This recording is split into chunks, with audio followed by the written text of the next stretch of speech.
Okay, let's start. I'm sure all of us are aware of the ongoing climate crisis. That's no surprise here.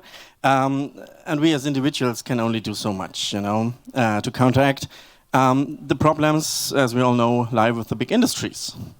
Hanno, here right beside me, climate scientist and IT security researcher, he will give us an overview of the challenges that those energy-hungry industries face and hopefully how they can be overcome. Give it up for Hanno.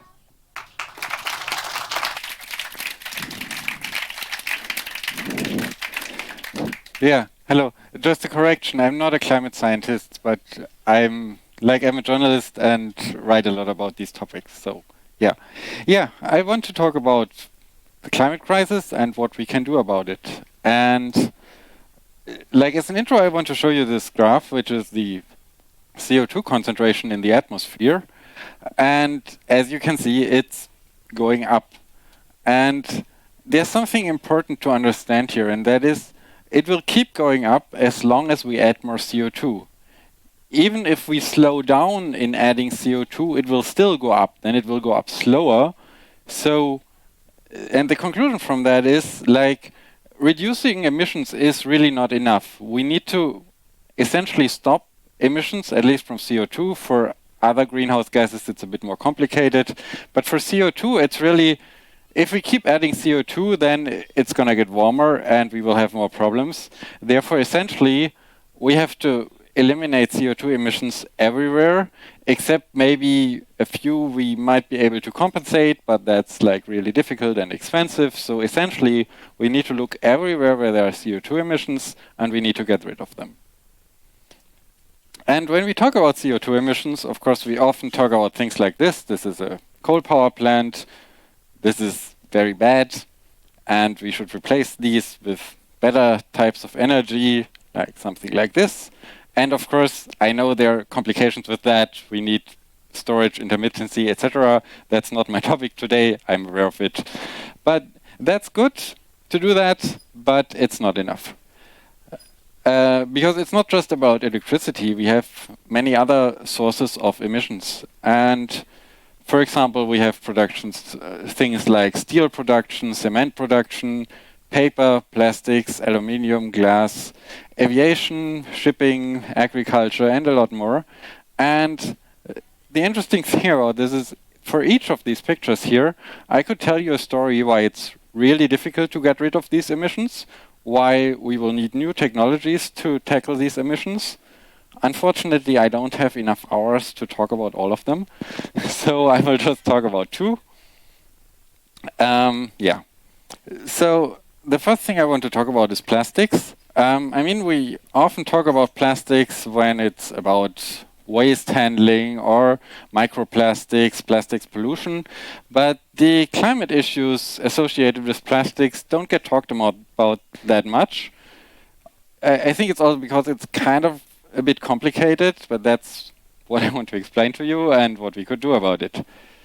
So we have, for example, things like this. This is a steam cracker, which is one of the major facilities that produces chemicals that then are used to make plastics. They have a lot of emissions themselves, but there are other issues associated with it. So if you look at this in a bit more detail, so we have these steam crackers, and they run, at least in Europe, I have to say, it's a bit different depending on where in the world you are. They run on something called naphtha, which is made from oil. So you have oil drilling somewhere, you get oil out of the ground, it's a fossil fuel.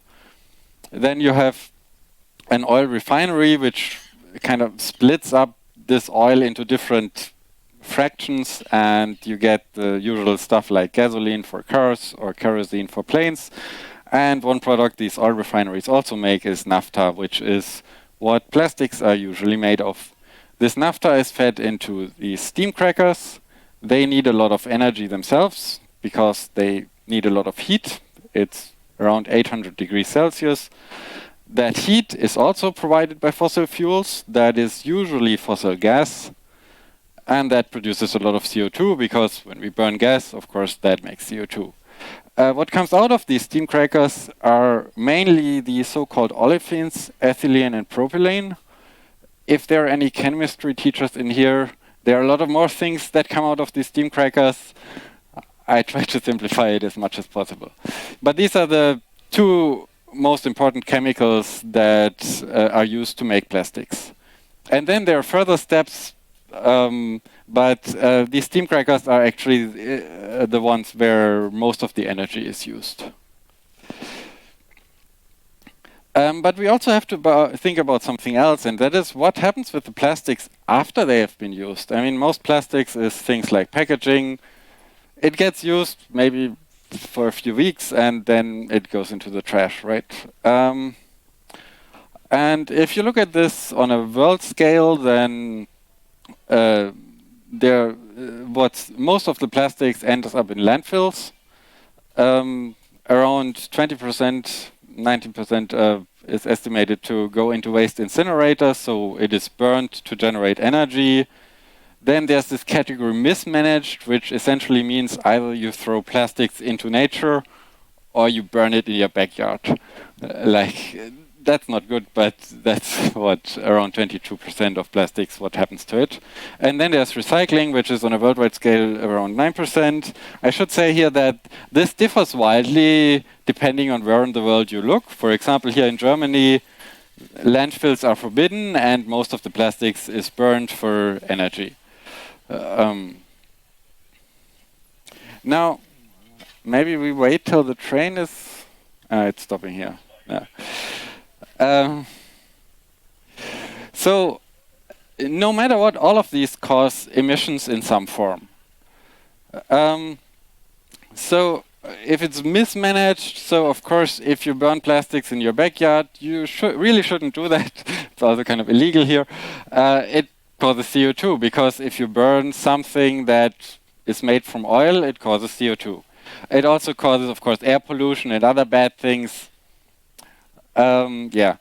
But what you may not realize is if you throw plastics into the landscape, it's not just a problem because it may harm nature or may cause microplastics, but it can also cause emissions because these plastics can degrade, particularly under sunlight, and they can form methane, which is a highly active greenhouse gas, or ethylene, which is, if you remember from earlier, one of the things that plastics is made of, which is also a greenhouse gas.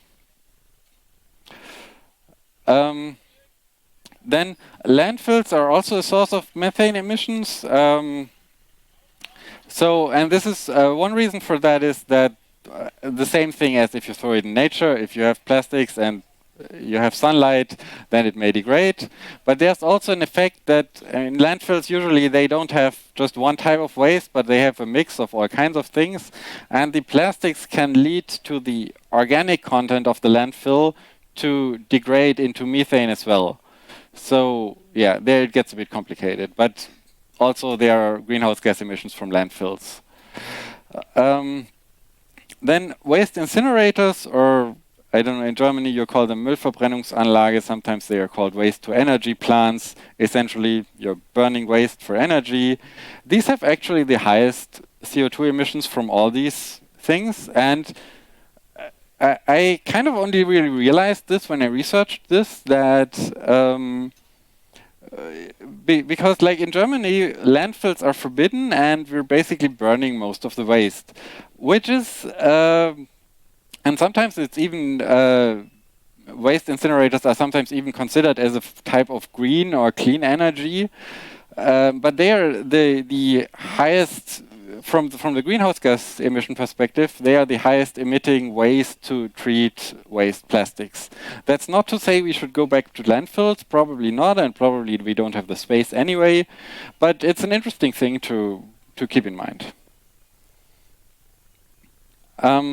Yeah, if you do recycling that has emissions from the energy, this could be replaced by clean energy, and it's still kind of the best thing because you're not just doing something useful with the plastics, and then you're also replacing oil that is used for new plastics. Instead, you're doing recycling. So that's from all the not ideal options, it's the best.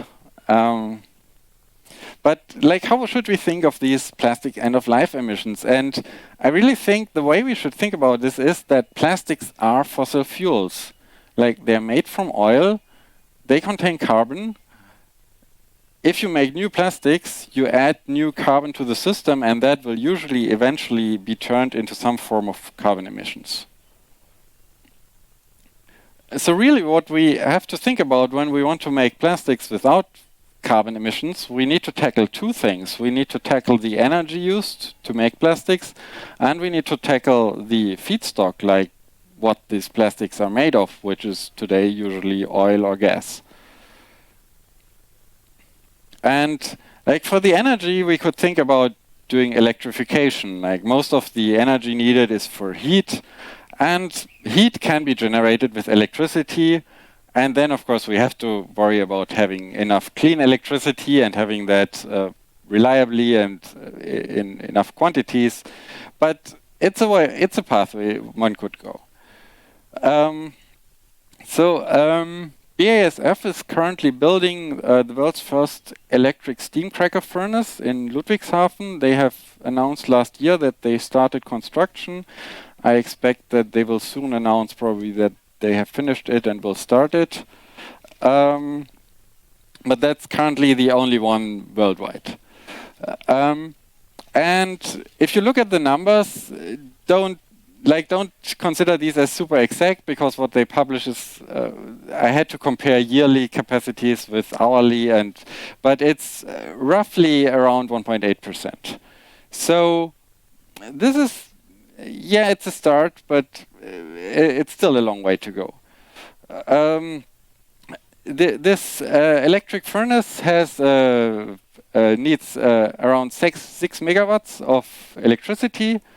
And if you calculate that, how much capacity they have there, and if you scale that up, that would be 350 megawatts, which is, I mean, that's a lot of electricity, but it's not inconceivable. Like, that's something you could imagine happening. So yeah, electric steam cracking, it's in early stages, but it appears that this is something that is kind of doable. The real challenge is replacing these fossil fuel feedstock, like what is in the plastics itself. And then one option to do this is there are a range of technologies that are sometimes called power to X or carbon capture and utilization. What this means is that you're taking hydrogen, which you can make in a green way. Today that's usually not happening, because today usually hydrogen is made from fossil gas. And that wouldn't make sense. But if we had green hydrogen in large quantities, and then we can take CO2, and out of these two gases, we can make all kinds of hydrocarbons. So that is what usually called either power to X or carbon capture and utilization, or CCU. One issue there is, okay, then we need CO2, and where does it come from? You may say, yeah, that's easy, we take it from the next coal power plant. But I mean, we want to get rid of these coal power plants, and if we add the CO2 from the coal power plants in our plastics and then burn them later, then we'll have the CO2 from the coal later, so that doesn't really make sense. So in the medium term, you might use industrial sources that cannot be avoided yet, but in the long run, you basically only have the option to either use biomass, or you use the CO2 from waste, which I'll get to later, or you take it from the air. Taking it from the air is like really expensive and requires really a lot of energy. Yeah, but these technologies in general require a lot of energy. Just making all this hydrogen is a very energy intensive process.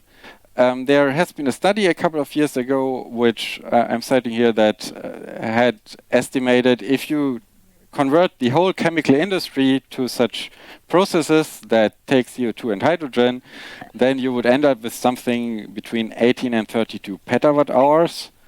The wide range is depending on how optimistic you are about new technologies becoming available. But just to compare that, the world electricity consumption today in total is 22 petawatt hours. So you would roughly double the electricity consumption of the world if you convert the chemical industry to these power to X or CCU processes. And I also have some numbers for Germany here, like the German Chemical Industry Association. They had a report a few years ago where they came to more than 600 terawatt hours compared to like all of Germany uses 500 terawatt hours of electricity. They have a newer report where they have somewhat lower numbers. The main reason for that is, but is not really new technology or anything, but it is that they have lower expectations for the growth of the German chemical industry. And they looked at a few different technologies in that newer one, and the low number, like the around 300, that would only be if you have very high amounts of recycling and very high amounts of biomass on top. So if you're mostly setting on these CCU power to X technologies, then you end up with really something like we would have to double the electricity production and get the electricity production clean in the first place. And of course, that new electricity should also be clean.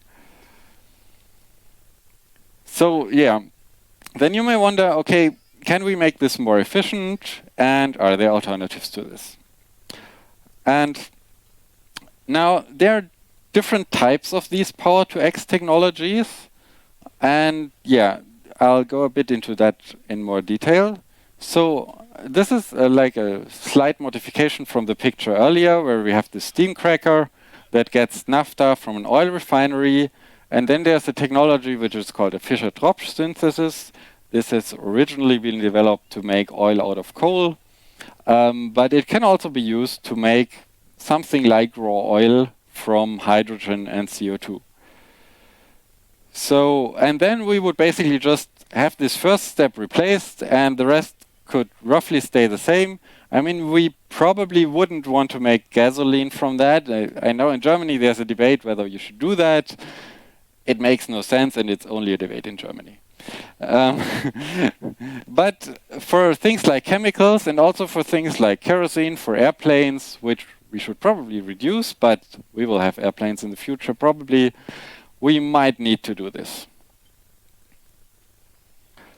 But there's another way to go about this, and this is we'll have to look at China for this. So in China, there's kind of a chemical industry that is based on coal. Why? Because China does not have a lot of oil and they have a lot of coal. So there's a technology called coal gasification where you turn coal into something called syngas. That is not clean at all. It causes a lot of emissions. From there you can go to methanol, which also causes a lot of emissions. And then there's a technology called methanol to olefins, which, as you might expect, turns methanol into olefins. So these things where we make plastics from.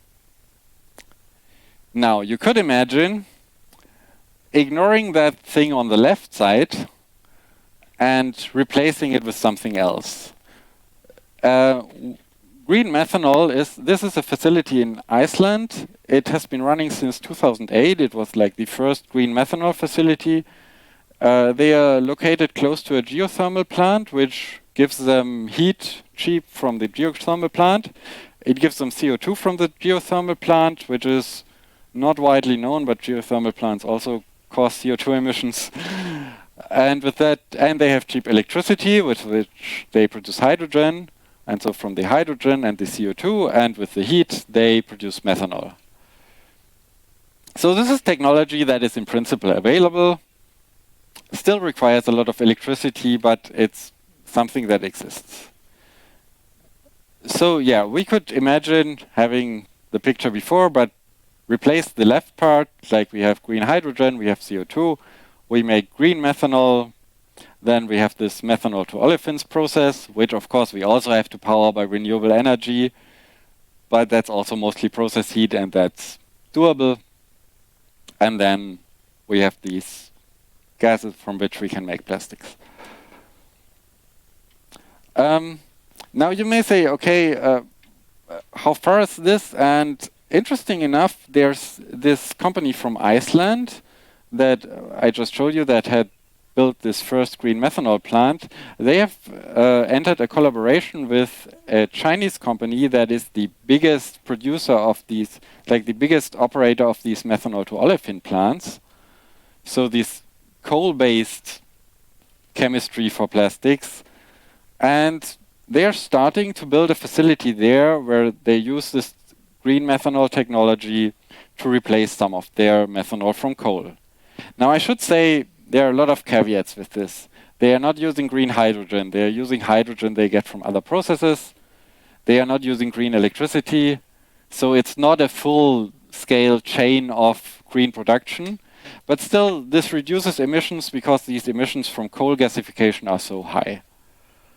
And it's kind of interesting that, I mean, if you would ask me what I think is the most interesting project in decarbonization of the chemical industry, I would say it's kind of this. Like, there's nothing in Europe anywhere that's at this scale and that combines these technologies that could lead to a chemical industry where we eventually may get along without fossil fuels. So yeah, we have two ways to go about this. One would be we create naphtha from this Fischer-Tropsch synthesis, which we could call e-naphtha because we mostly use electricity. And we have steam crackers, which we electrify. Or we have green methanol, and then we have this methanol to olefins process. The methanol to olefins process is more efficient. So that's the thing from China.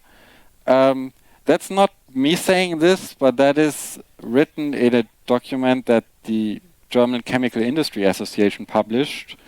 And they kind of have an incentive to say it the other way because they have all these steam crackers. So I kind of trust that that's accurate. Yeah. And like these steam crackers are amongst kind of the biggest and most expensive facilities the chemical industry has. So this is something to think about. Like it's probably not the technology to move forward with this. Yeah. What other options may there be? So even if we have this more efficient process, it still requires insane amounts of electricity that are probably not plausible to have. Of course, and I really like to stress this every time I talk about whatever, we could talk about using less plastics.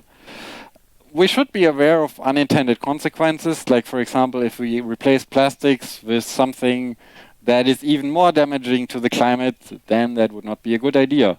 Like, usually it's probably not a good idea, for example, to use glass instead of plastics. There are also issues that reducing plastic waste can harm like durability of food and things like that. But in general, of course, if we can reduce plastics without negative consequences, that's a good thing. Then we could use biomass. That's possible. The problem with biomass is, I mean, the good thing about biomass and bioenergy is that we can basically replace all fossil fuels with biomass. The problem is we don't have enough. And if we start growing biomass for energy or other uses, then that's usually not a good idea because then it needs land, and that land would probably be better left to nature. Some things like wetlands, or like if we have leftover land to grow plants, it's probably better to do renaturation or restoration of nature. So we can use biomass, but we should consider biomass produced in a reasonable way is probably limited. Then, of course, there's recycling as an option. As I said earlier, recycling rate currently is around 9% worldwide, but differs widely. There are countries that go like up to 20%. Sometimes you will hear much higher numbers. They are usually kind of cheating with how they're calculating it. But like if we would get like most of the countries to go to these upper levels of recycling, that would already be a massive improvement. The problem with recycling of plastics is that you need relatively pure inputs to do that, because like you have different types of plastics, and if you have a mixture of different plastics, that cannot be recycled very well. There's a set of technologies called chemical recycling, sometimes also called advanced recycling, which goes from the idea that instead of just melting plastics and making new things out of it, you could break it down into more basic chemicals and then use these again to make new plastics. There are two major technologies in that area. One is called gasification, which is actually very similar to the coal gasification I was talking about earlier. The other one is called pyrolysis, and an interesting aspect here is I also mentioned earlier these two options with either steam crackers or this methanol-based technology. The gasification would be more compatible with this methanol-based process, and the pyrolysis, you would kind of want to have a mix because you get something which is called pyrolysis oil, which you could feed into a steam cracker, and you get syngas, which you could make methanol from. So depending on which road you choose on these power-to-X technologies, it may make sense to choose a certain route of these recycling technologies as well, or you choose an intelligent mixture of both. These chemical recycling technologies are also quite controversial, and I think that's mainly because they have like a bad history. I don't know if anyone remembers Thermoselect. That was like gasification technology. It was built in Karlsruhe and was a big failure. And there have been a number of projects where these technologies have been tried, and it seems relatively difficult to get them to work. Still, I think like if this would provide a way to improve plastics recycling and recycle things that we cannot recycle now, it would probably be a good thing. And it should really be the goal from the waste to use as much as possible from the carbon inside the waste to make new products. But still, there will probably always be some waste that we cannot recycle. So we will probably still burn some waste. But some things you could think about there is like, okay, we could take the CO2 and just store it underground, which is like carbon capture and storage technology, which you've probably heard of. I'm not going to go into detail of that. That's also very controversial, and there are a lot of things to say about it. The other thing would be we could think about, okay, we burn the waste, then we have CO2, and we could use that CO2 for these processes that we talked about earlier, where we need CO2 to make new things, like these power-to-X or CCU processes. All of that is not so easy, because when you burn waste, you not just get CO2, you also get nitrogen, and you get all kinds of other things, because waste contains all kinds of things. If you burn it, it produces all kinds of things. So you need to separate that, and this hasn't been done before. Like there's currently no CCS or CCU facility on any waste incinerator anywhere. There is one under construction in Oslo, but they just stopped construction because they ran out of money due to inflation and cost increases. There is a project announced in Miles where they want to use CO2 from a waste incinerator for methanol production, which sounds interesting. I haven't found a lot of infos about that project yet, but yeah, I'd be happy if that works. Yeah, so to summarize this part, yeah, we can make the chemicals we need for plastics from CO2 and hydrogen, but that would require enormous amounts of clean energy. This methanol to olefin technology, which is today mostly used in China, is probably more efficient than using the steam crackers that the chemical industry uses today. And using less plastics, using biomass, using more recycling, and maybe using new technologies for recycling, all of that can help and can reduce the amount we will need with these crazy amounts of energy. Yeah. The second example I want to talk about is glass. Glass, of course, yeah, I mean, you know what glass is. Like, we make bottles out of it, we make windows out of it. Glass is produced in furnaces at very high temperatures, around 1,500 degrees. It varies a bit depending on what type of glass, but in that range. And that is usually produced by fossil gas today. Okay, so it's mainly heat. Yeah, there are a few challenges with this. One of it is these need to be operated without interruption. So many of these glass companies were very concerned last year when there was talk about, okay, maybe we will have gas shortages and some industries will be cut off gas. That would basically mean you destroy a glass furnace if you stop running it. Like if you cut them off their energy supply, that's it. Now you may wonder, okay, we mainly need heat. Can we use electricity and, of course, in the long run, green electricity to run that? But that's difficult. And it's actually not so hard to understand why. So if you have a glass furnace, you have to imagine, you're melting some stuff into glass at high temperatures, and you're heating it from all sides. And like replacing the heat from the side and from below with electric heaters, that's kind of doable. But then you also have a flame on top, and that is, you need to heat it from all sides so you get high quality glass and that it melts properly. And this from above, that is kind of where the challenge lies. In 2008, a company in the US called Cameron Glass, they said they can do this. They can build a glass furnace purely electric. They did it in an area where there was a lot of hydropower, so this was kind of the first green glass production furnace. I have to say, there are electric glass furnaces that are like for special types of glass, but they are kind of small. And they're not used for things like bottles or windows. Like the big ones are the challenge. Yeah, so they tried this. It didn't work.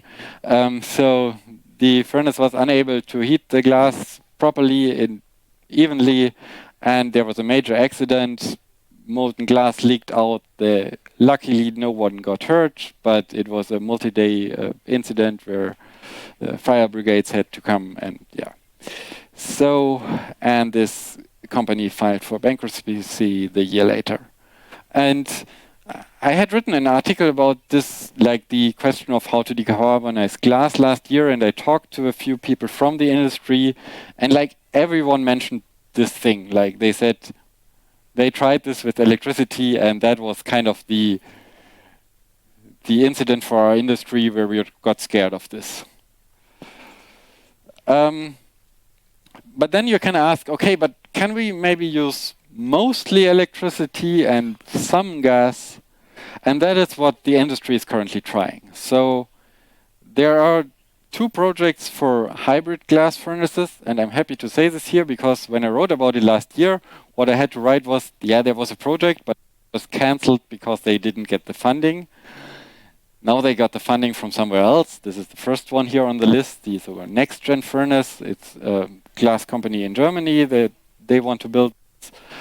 I think they want to go 80% electric and 20% gas. There's another very similar project in Czechia, and they just got funding from the EU Innovation Fund, which is a EU program for major decarbonization projects. So these projects are on the way, and they will hopefully be realized within the next couple of years. Then, we still have some gas left. We could imagine, maybe we can replace that leftover gas with green hydrogen.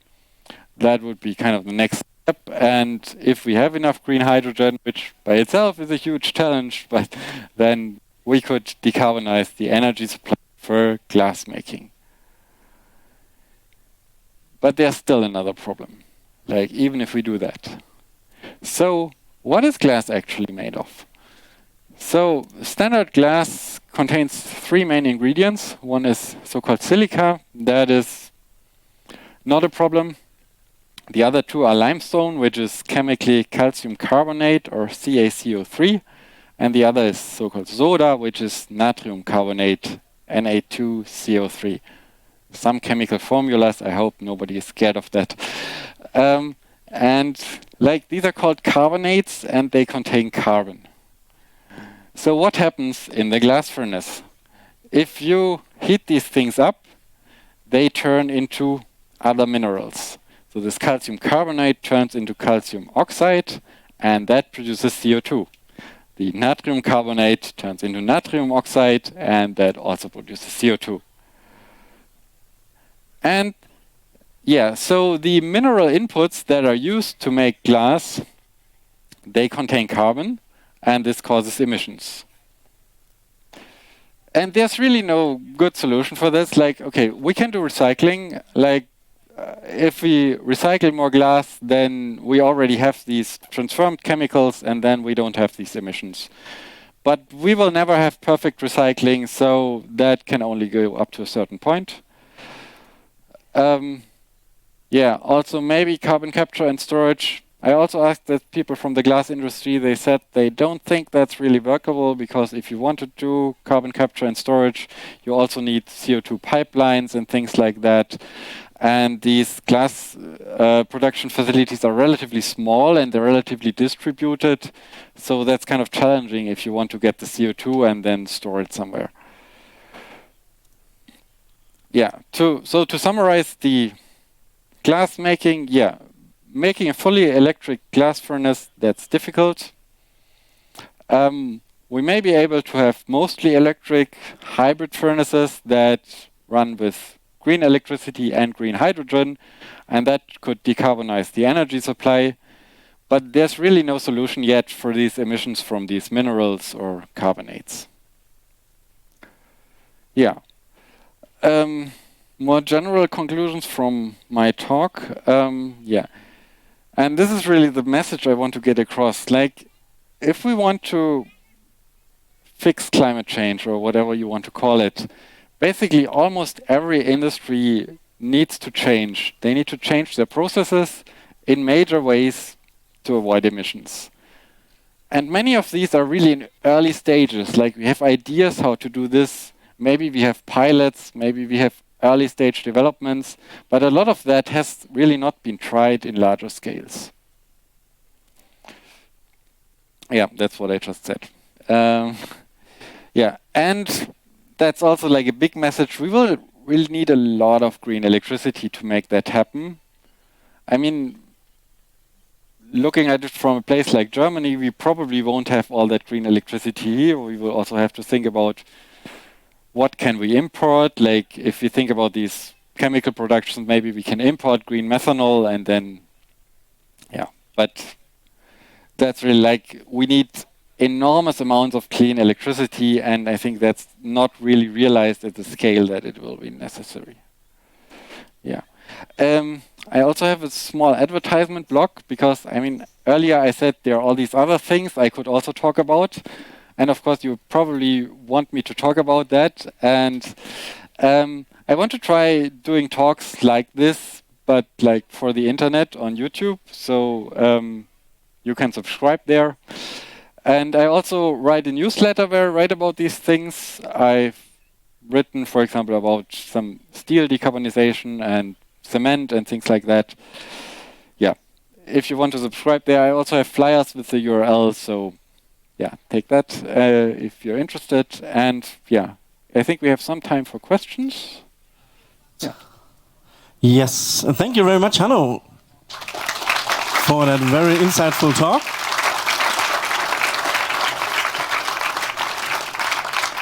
So yes, we have about 6 minutes for Q&A. Do you have any questions? And please raise your arm. We have a very friendly and a highly visible angel who will bring a microphone. Yes, please. Hey, you at the beginning you had this slide with this many processes. Yeah. And you took two now out of them. Which of them is the biggest one? Or how is the percentages of the energy consumption? Steel is the biggest from the amount of emissions. Steel is like 12% if you add the electricity that you need for the steel, and 7% if you only look at the steel plant itself. Next question, please. Yes. Yes, you said that a lot of clean energy is needed to do this decarbonization of the industry. But what about mining? Like, what about all the stuff we need to build all those clean energy? Like, is that even possible? Demining is not as much of a problem as people tend to think. So what you need to realize is that if you look at mining today, what we're mining is mostly coal and oil and gas. So if we go to clean energy, we will mine a lot less. We will mine different things. We will need new mines in new locations. And all of that has challenges.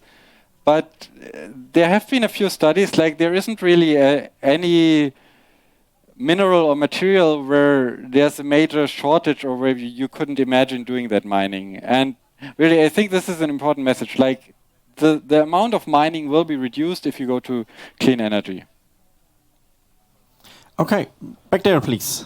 Yeah, thanks for your talk. Thanks for your explanation. My question is, what about degrowth? So is it really realistic to think that we can keep all the industry that we have and we can just keep producing if we solve the problem of carbon emissions? So, thanks for the question. I mean, you noticed that at some point I mentioned using less. About this degrowth question, the way I think about it, so my problem is that often it seems these debates are either you want degrowth or you want technology. I think we should use all the technologies that make sense, and then we should look at them and look at the things that are like really difficult and probably reduce those. And to say it, I think the most difficult things are chemicals like plastics and aviation. Like, these are where you come to these really enormous amounts of energy needed, and and I think for aviation that's the most controversial one probably. Yeah. Are there any more questions? Oh, yes, right in front here. The microphone is running. Yes, please. If I've seen it right, you have green hydrogen in all of these processes, right? So CO2... In the ones I talked about, yeah. So CO2 neutrality won't be happening without green hydrogen. Yeah. Where will this green hydrogen come from? I mean, you mentioned that because we are Germany. In Germany, we have a very specific party, and they are talking about green hydrogen for cars. We ignore that one. Ignore that one. Yeah, it's a challenge. So I could give another talk on that. But so the issue with green hydrogen, I mean, first of all, it requires a lot of energy. So we could think about doing that somewhere where we have a lot of sun, like in Australia or somewhere in Africa. The other problem is transporting hydrogen is really difficult. For example, I don't see shipping of hydrogen happen. That's just doesn't make sense from the amount of energy you lose with that. And then you could come to this idea that maybe we should talk about where to produce what and think about maybe we should make steel in Australia or in Africa. But if you say that in Germany, then someone shouts Deindustrialisierung and then the debate gets difficult. But I think we need to talk about this. All right, there's another question right here in front. One very practical thing. You said in a side note that's probably better to use plastic bottles instead of glass bottles. Could you elaborate a little bit on that? Because, I mean, we like ditch plastic bottles, so we do glass bottles, but what's it with when we have like plastic bottles we reuse? I mean, reusing a bottle is always better, right? It doesn't matter what it's made of. I mean, producing glass requires more energy. And then there's also, like, if you transport glass, it's heavier, and then it also requires more energy. And, like, both are difficult to decarbonize, so, yeah. All right. If there are any more questions later, I'm sure you can find Hanno on the camp. Yeah. Let's give it up for him again, please. Thank you very much.